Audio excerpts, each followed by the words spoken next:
My octopus teacher is a Netflix documentary, and it points something very interesting if you have seen it, that the octopus and we humans may communicate intuitively.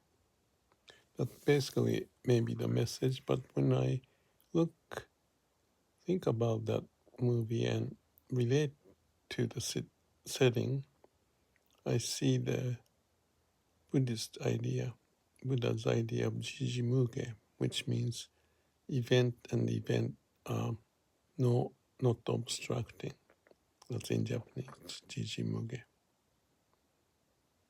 It's like finding the root of all living beings came from the same, and therefore there's some level of compassion or wisdom